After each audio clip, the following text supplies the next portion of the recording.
IELTS को, PTE को, TOEFL को, टोइक को या किसी भी चीज़ को जहन में रख के ये मत सुनिएगा प्लीज़, रिक्वेस्ट कर रहा हूँ आपसे। आपके सामने जब भी कोई चीज़ आती है, आप जब तक उसे अंडरस्टैंड नहीं कर सकते, क्या नहीं कर सकते? अंडरस्टैंड नहीं कर सकते, क्या आप रिस्पॉन्ड कर सकते?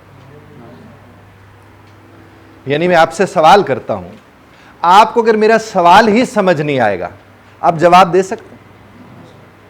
इसका मतलब यह है कि वो सवाल अंग्रेजी जबान में चाहे टोइक के टेस्ट में आ जाए, के टेस्ट में आ जाए, पीटीई के टेस्ट में आ जाए, लैंग्वेज सर्ट के टेस्ट में आ जाए, हैं जी, टोफल के टेस्ट में आ जाए, इवन आपके FA, FSc, O level, A level, BA, BSc, law, economics, किसी भी चीज का कोई सवाल जब आएगा, जब तक आपको यह साइकोलॉजी, आपको अगर सवाल समझ नहीं आएगा, आप जवाब दे सकते?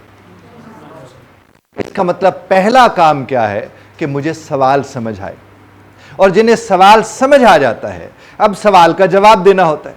और जब जवाब देने जाते हैं, साथ वाले की तरफ मुंह करके कहें, पलट तेरा ध्यान किधर है?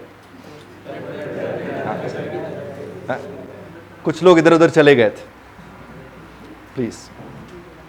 तो मैं आपसे क्या अर्ज कर रहा हूं कि जब तक आपको सवाल समझ नहीं आएगा, आप जवाब नहीं दे सकते। और जिन्हें सवाल समझ नहीं आता वो जवाब दें तो वो फिर जवाब ही होता है, वो जवाब नहीं होता। अब जब आप जवाब देने जाते हैं तो जवाब देने का एक सलीका होता है, जवाब देने का एक तरीका होता है, जिसके लिए हम कहते हैं स्ट्रक्चर, फॉर्मेट। कोई स्ट्रक्चर होता है, कोई फॉर्मेट होता है जिसके मुताबिक हम जवाब देते हैं। और वो स्ट्रक्चर क्यों होता है? वो स्ट्रक्चर जनाबे वाला सिर्फ एक वजह से होता है कि आपने जो बात करनी है वो रेलिवेंट हो, वो टू द पॉइंट हो।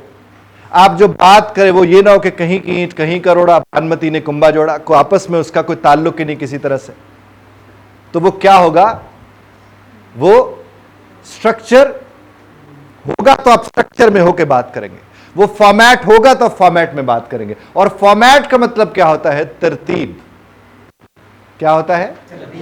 यानी अगर आपको पहली बात करनी है तो पहली बात करेंगे, फिर आपको दूसरी बात करनी है, फिर आपको तीसरी बात करनी है, तो आप यानी ये ना कि पहले तीसरी बात कर लें, फिर चौथी बात कर लें, फिर पांचवी बात कर लें। तो उस तरतीब के लिए क्या होता है? आपको स्ट्रक्चर दिया जाता है।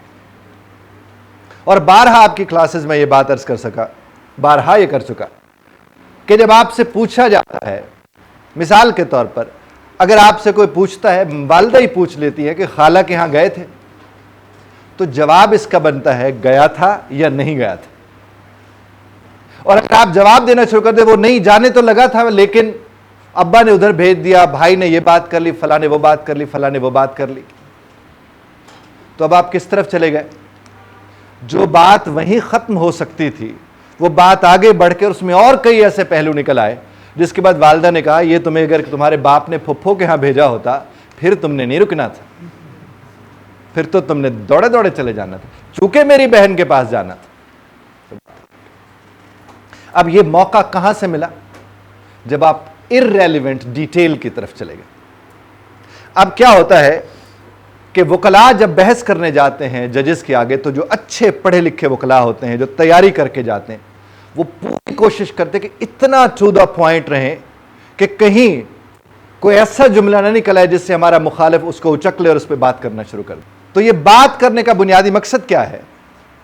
एक ही है जो मैं आपको अर्ज कर रहा हूं कि आपने क्या करना है कि आपको अगर बात करने का सलीका नहीं है, फॉर्मेट नहीं है आपके पास, तो फिर आप इधर उधर की मारेंगे।